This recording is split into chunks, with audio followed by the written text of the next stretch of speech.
at the Battle of the Little Bighorn. We're at the Little Bighorn National Battlefield, and what we're looking down way in the distance is the actual tree lining of the Little Bighorn River, the Greasy Grass River. And this road takes us along the ridge from which Custer and Benteen and Reno attempted to chastise the Lakota and the Cheyenne. Probably as many as 8,000 to 10,000 people were in this camp.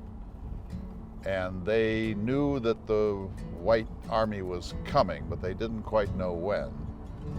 And Custer, who was the most colorful of all of the soldiers, was told to come down here and reconnoiter, but not prematurely to get into a battle with the hostiles.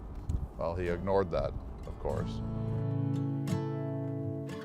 He was a bully, very arrogant. Reckless, and you know, it's hard to believe someone would order 800 horses to be slaughtered. Probably a pretty good military officer, but he was reckless, and because of that, I'm sure that he lost a lot of men because of that. Sitting Bull was the mastermind of this battle, but he wasn't a participant in it. But Crazy Horse, the famous Crazy Horse, was one of the principal warriors along with Gall. And so I once read an account by Wooden Leg, who was Cheyenne, and Wooden Leg was asked, well, how long did the battle take, all that, you know? He said, about as long as it takes to eat a snack. So this happened fast. The Battle of the Little Bighorn, Frank, you've been here before. Southern end of the whole monument.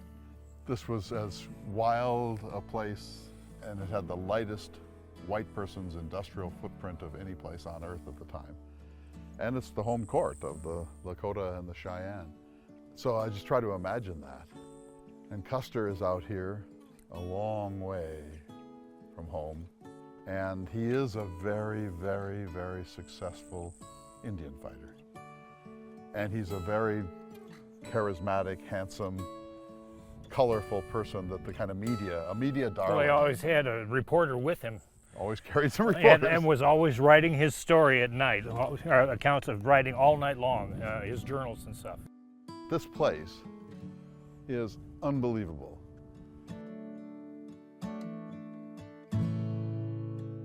So, Frank, we're at Last Stand Hill, and the theory is that Custer and the remnants of the 7th Cavalry that hadn't already been killed were up on this rise and were surrounded and flanked by Lakota warriors and Cheyenne.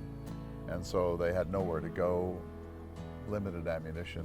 They fought desperately for their lives, of course. And I just want to read to you what Steinbeck wrote. Now, you would think Steinbeck, he wasn't on his route. He's up on... He made a detour to come down Came here. down. So, you know, you don't do that lightly. You would have thought he would have given it a little attention. So this is page 122. At Custer, we made a side trip south to pay our respects to General Custer and Sitting Bull on the battlefield of the Little Bighorn. I don't suppose there is an American who doesn't carry Remington's painting of the last defense of the center column of the 7th Cavalry in his head. I removed my hat in memory of brave men, and Charlie saluted in his own manner, but I thought with great respect. In other words, Charlie peed on a bush, and Steinbeck says, Charlie saluted in his own manner, but I thought with great respect. I don't think that's meant to be critical of Custer. I think it's just a joke, right? It is true, and we heard it on our tour this morning from this Lakota man. Custer wrote a book called My Life on the Plains, which is actually one of the best books on the Great Plains. He really had an eye and a romance with the plains. But he says at one point, if I were Lakota, he said, I'd be right in the resistance.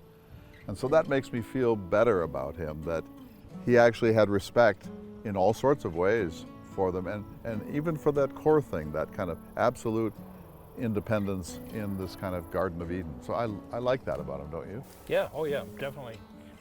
He got it, you know. He understood. In spite of other shortcomings. Of which he had many. Of course, we make too much of this battle.